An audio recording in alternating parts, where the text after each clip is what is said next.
Hello, I'm Maria Hall Brown, and this is LA Currents. I think we can all agree that there is something so empowering and uplifting when your voice is heard and people truly listen, which is why I'm delighted to be joined today by Capri Maddox, the Executive Director of the Civil and Human Right and Equity Department, here to talk about an incredible program, LAREPAIR. So nice to have you here, Capri. Thank you for having me, Maria. Thanks. All right, so LAREPAIR is a unique program to the city of Los Angeles, but it's really based in the idea of listening to what people need and want. Is it not? Yes, we are very grateful that LAREPAIR and the participatory budgeting process is starting here in the city of Los Angeles. We've seen this program roll out in over 7,000 cities all across the world. We stole this idea from a project that was done in Porto Alegre, Brazil, in 1989. And we are thrilled to know that we can create an environment where real people get to make real decisions about real money in Los Angeles. It is. It seems phenomenal. But so, all right, let's kind of do a little backing up. LAREPAIR is pretty much the umbrella title to a bucket of money that is going to be distributed amongst certain areas of Los Angeles. Yes. So how does it work exactly? Well, first I should let you know that REPAIR stands for Reforms for Equity and Public Acknowledgement of Institutional Racism. And these REPAIR funds, through the participatory budgeting process, will provide an opportunity for $8.5 million to be shared for over 9 repair zones in the city of Los Angeles. And these are areas that are underserved, that have suffered a number of wrongs in the past. You should know that the city of Los Angeles and government in general, in generations in the past, created a lot of the institutional racism that we still see today. And they were intentional in making sure that there's some communities that could not thrive and live to their best and highest use. So we want to be intentional with the support of the mayor and city council to make sure that we lift those communities and create a level playing field for all Angelenos. Okay, so there is money. The money has been designated to these areas.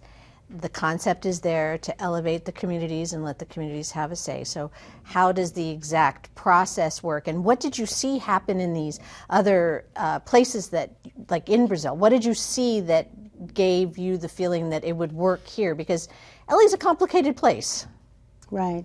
So just to unpack that question from the end, you should know that in Brazil, Porto Alegre, Brazil, they cut infant mortality by 20% in 1989. And they did this by making improvements to the sewer and transportation systems, and in education as well. And I think it is important to know that not every project that we do will have those results. But in other jurisdictions, like New York, for example, they actually put air conditioning units in schools.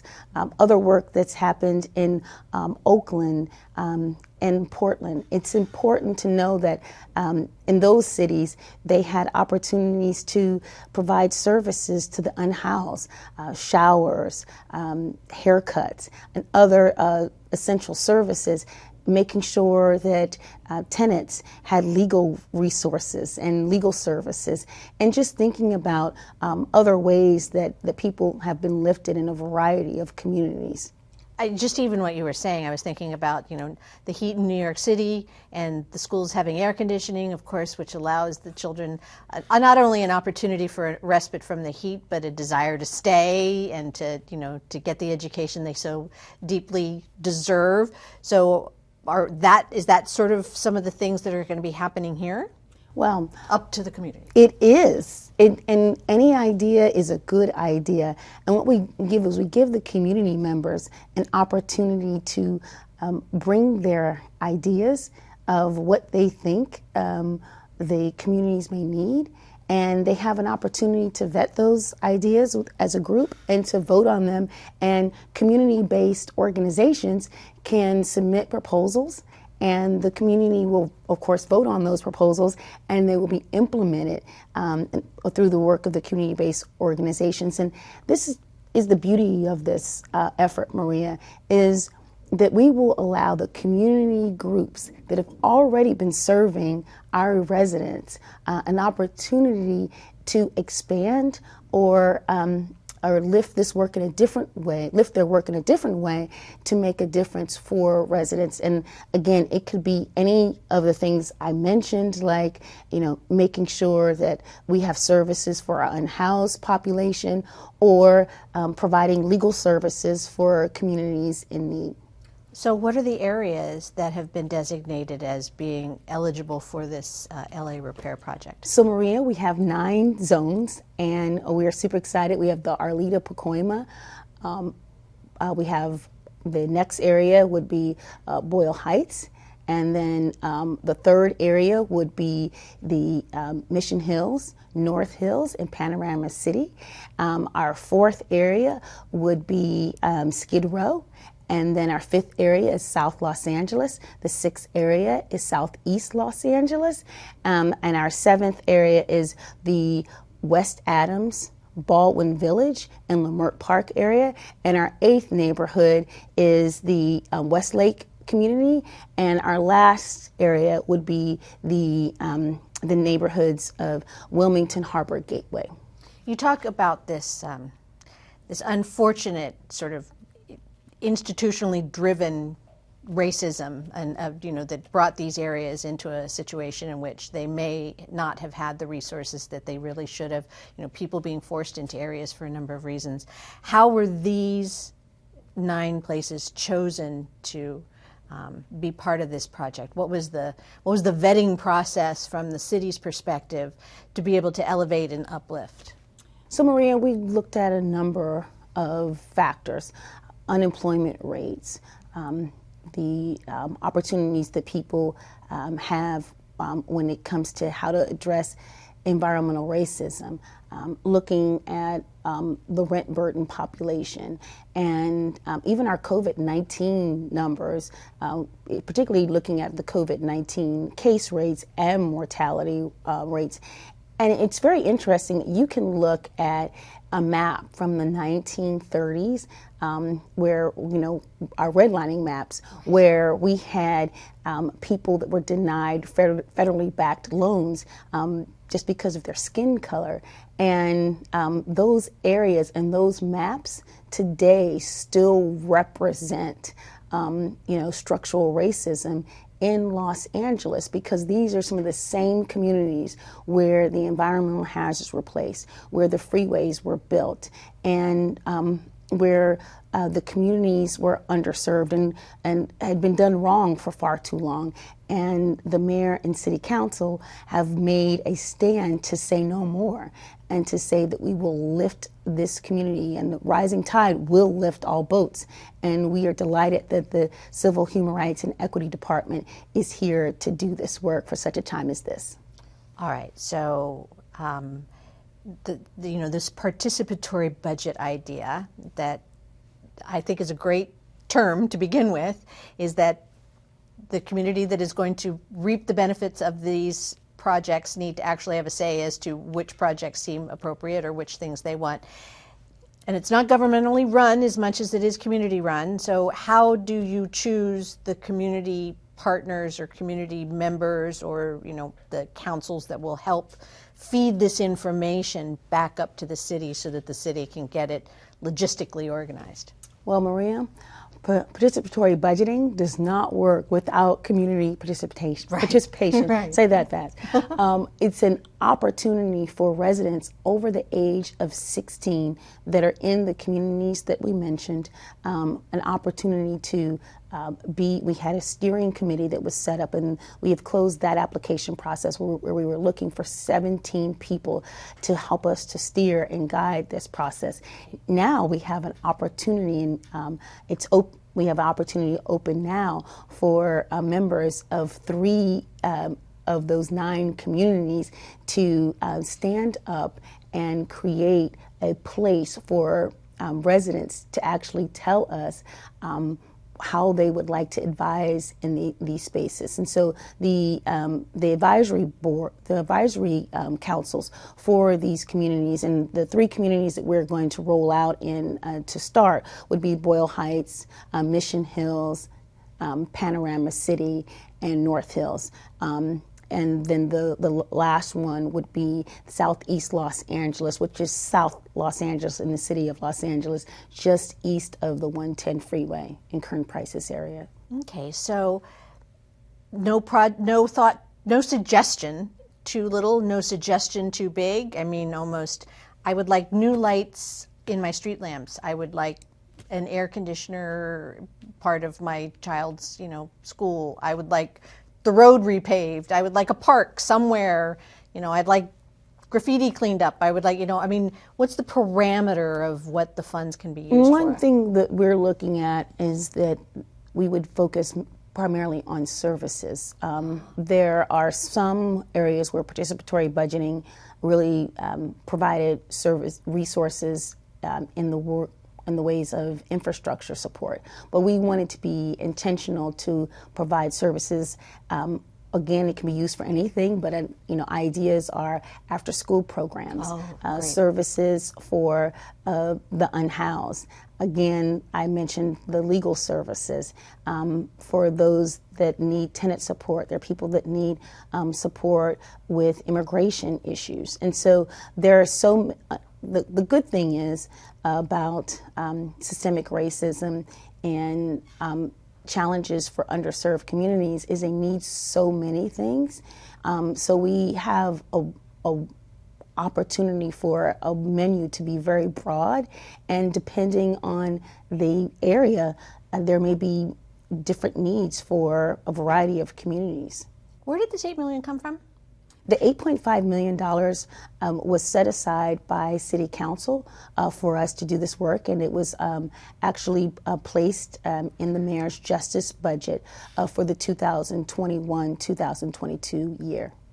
Well, it's certainly, a very just broad-scoped, let's dive in and make a huge difference pretty quickly. I would imagine in your position, you have great hopes and aspirations for what you'll see. What have you seen so far? And if you could imagine a perfect outcome for this LA Repair project, what would you hope to see within these, regions that have been, these areas that have been designated? That's a big question, I know it, but there's the hope, there's the reality, and there's the, and there's the potential. Right. And Maria, what we want to do is to be present and intentional with communities in need. And we want to show them that we see you, we hear you, and we're ready to make a difference. And we're going to do it with you and your input to make your community better, because who knows their communities better than the people that live there?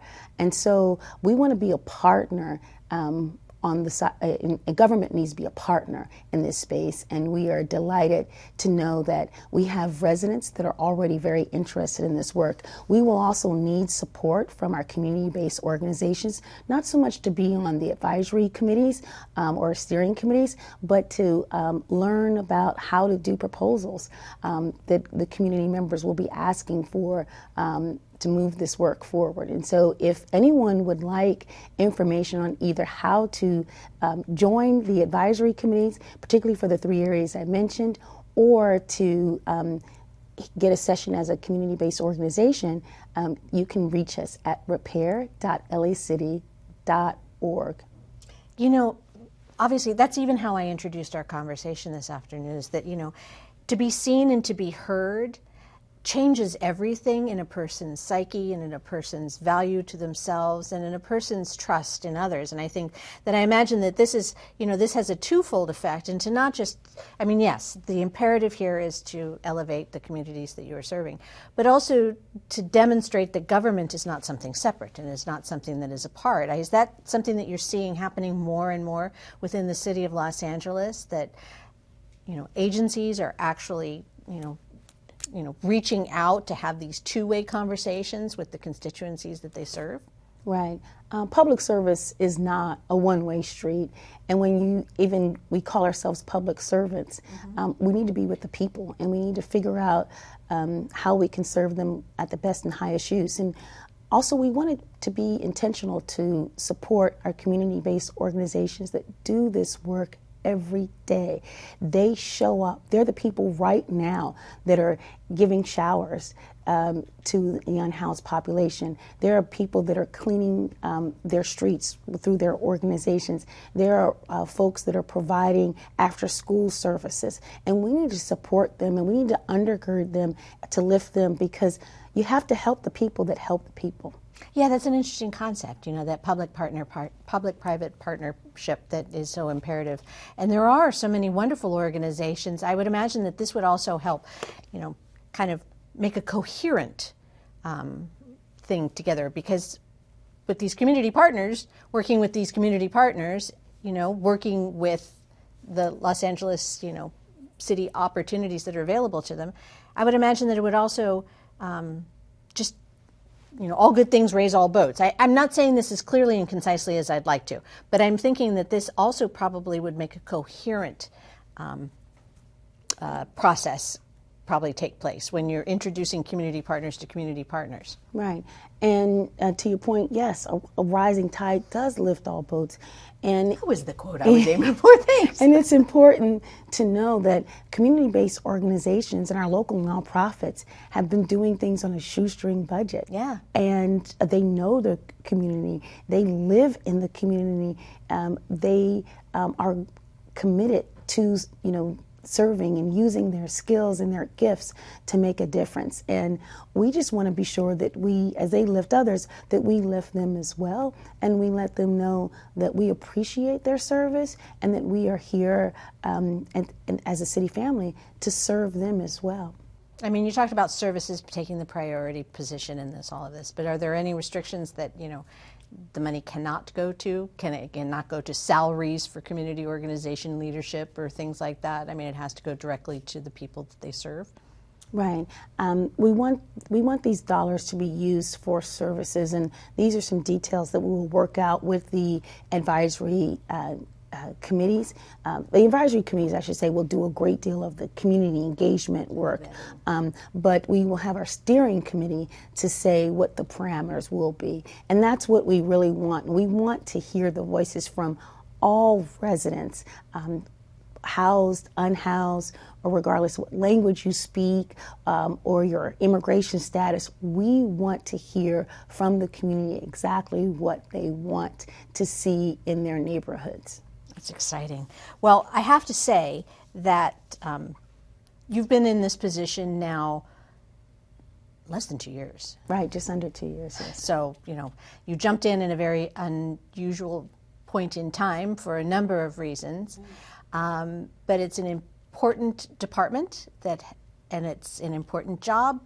How are you doing? How is it going? How are you feeling? Things are going great. Rhea, we are working very hard, but we feel the energy from the community that's supporting us. We work with some community-based organizations as we lift this work and shape the department. Want to thank the Embrace LA Coalition. They did work on the early days with Councilmember Wesson to even, you know, create what is now known as the Civil Human Rights and Equity Department. And so we have an opportunity to talk about equity issues and the repair programming that we're talking about, whether it's participatory budgeting or the program that will launch later this year, the Peace and Healing Centers. By the end of the year, we will have a space for people to actually, you know, talk about some of their traumas and issues, again, working with community-based organizations to make sure that people have a safe space to deal with some of the traumas. We all know that mental health issues and challenges have just really grown exponentially during the COVID pandemic. And so we want to be there to be available for communities in many ways. I'll tell you this.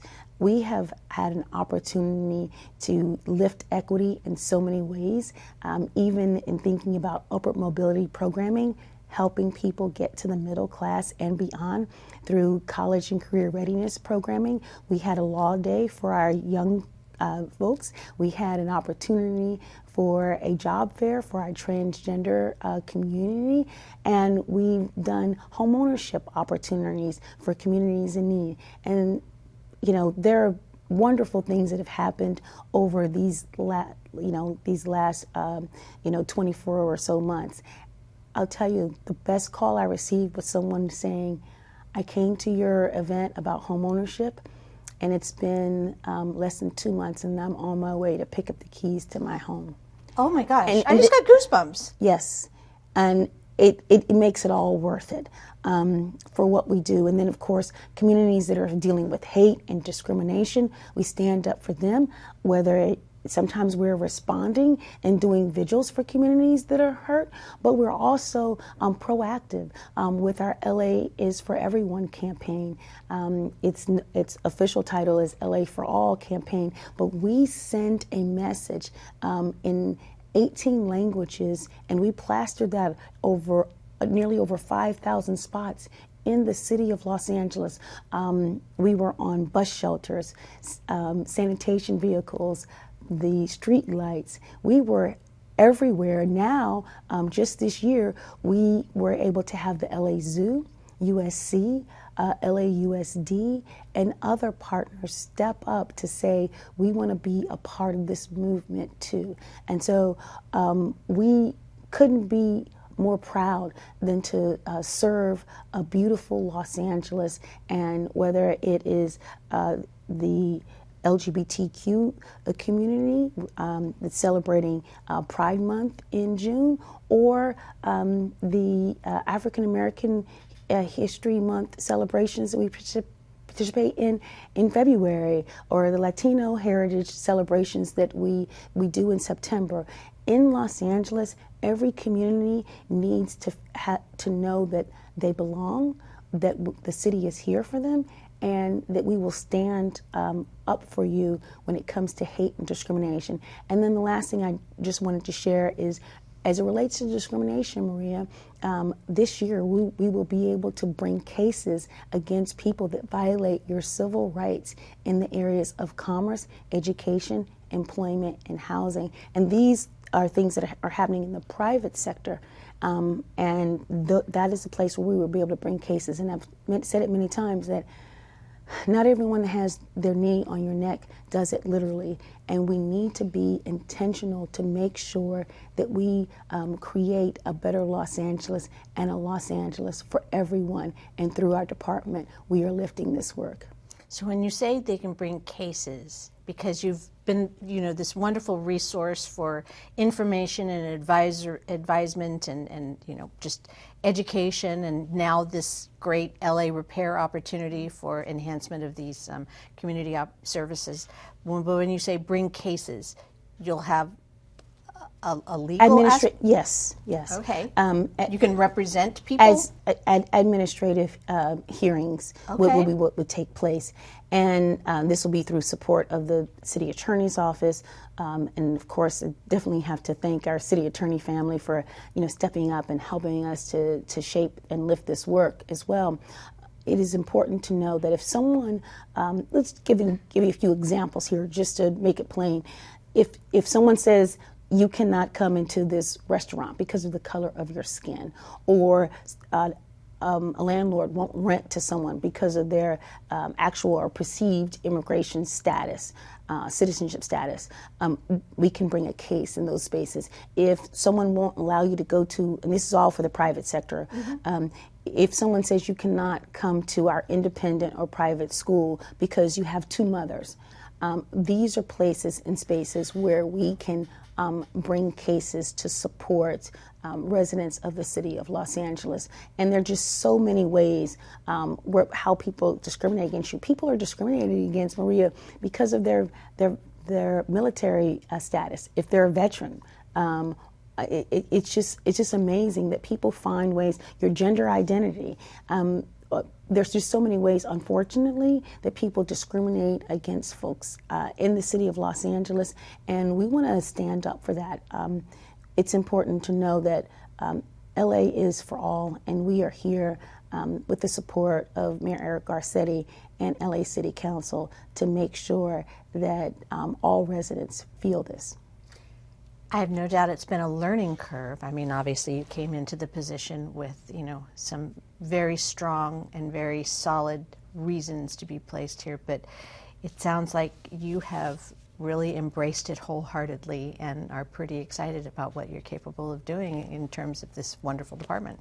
Yes, we're very grateful. I'm grateful for the entire city family and the community, as well as folks like you all from Channel 35 for helping us to get our message out to make a difference. Well, it's about time that everybody that, should have a voice gets the voice. So we're delighted to be here to be able to share that information. So if people want to participate in anything that the department is doing, and in particular with LA Repair, share the website again? Right. Our general website is civilandhumanrights.lacity.org. And the repair website is repair.lacity.org. Well, I can't wait to hear how all this plays out. It's very exciting. So congratulations on all levels. Thank you. Thank you so much, Maria. Keep the faith, keep the fight. I will, absolutely. Thank you. And that's a wrap on this LA Currents.